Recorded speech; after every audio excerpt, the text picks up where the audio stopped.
রাষ্ট্রপতির ভাষণে আমি উপভোগ করেছি।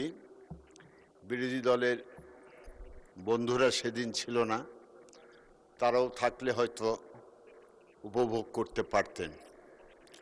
কারণ এই সংসদে ৩০ জুন আমরা যারা এই সংসদে সদস্য হিসাবে এসেছি তার অধিকাংশই নতুন এবং ৫০-এর ঘরে বয়স। সুতরাং স্বাধীনতা যুদ্ধের সময় স্বাধীনতা যুদ্ধের ঘটনাবলী তাদের প্রত্যক্ষভাবে দেখার সুযোগ হয়নি, কিন্তু জানার জন্য সেদিনের সেই ভাষণে তারা থাকলে জানতে পারতেন। রাষ্ট্রপতির ভাষণে রাষ্ট্রপতি স্বাধীনতা যুদ্ধের কথা বলেছেন। রাষ্ট্রপতির ভাষণে শহীদ রাষ্ট্রপতি জিয়াউর রহমান যে স্বাধীনতার ঘোষক তার কথা উল্লেখ করেছেন, এবং শুধু উনি যুদ্ধই করেননি, উনি শুধু ঘোষণায় দিয়ে ক্ষান্ত হননি, উনি যুদ্ধ করেছেন, সেক্টর কমান্ডার ছিলেন, জেড ফোর্সের অধিনায়ক ছিলেন। যদিও একটা শ্রেণী মানুষ তাকে সেদিন তকমা দিতে চেয়েছিল যে উনি রাজাকার হিসাবে।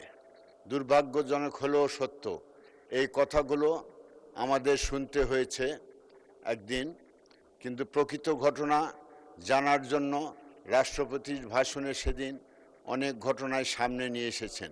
রাষ্ট্রপতির ভাষণে স্বাধীনতা যুদ্ধের কথা শুধু বলেন নাই, উনি ৭১ সালের আন্দোলনের কথা বলেছেন, ৬৯-এর গণ অভ্যুত্থানের কথা বলেছেন, সর্বশেষ জুলাই আন্দোলনের কথা বলেছেন, যে আন্দোলন এদেশের ছাত্র জনতার ঐক্যবদ্ধ একটি আন্দোলন ছিল, এবং সেই আন্দোলনে আমাদের দলের বহু নেতাকর্মী যারা সেদিন শহীদ হয়েছিলেন, রক্ত দিয়েছেন।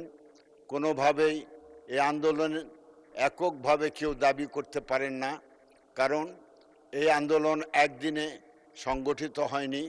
দীর্ঘ ১৭ বৎসর ধরে আমাদের বহু নেতাকর্মী প্রাণ দিয়েছে এবং পালিয়ে থেকেছে, জেল খেটেছে, আহত হয়েছে, পঙ্গু হয়েছে, এবং তার চূড়ান্ত ফসল হিসাবে সেদিন জুলাই অভ্যুত্থান হয়েছিল। সুতরাং আমরা সেদিন যারা ছিলাম তারা সবাই অনেকেই এই ভাষণটা শুনেছি এবং উপভোগ করেছি।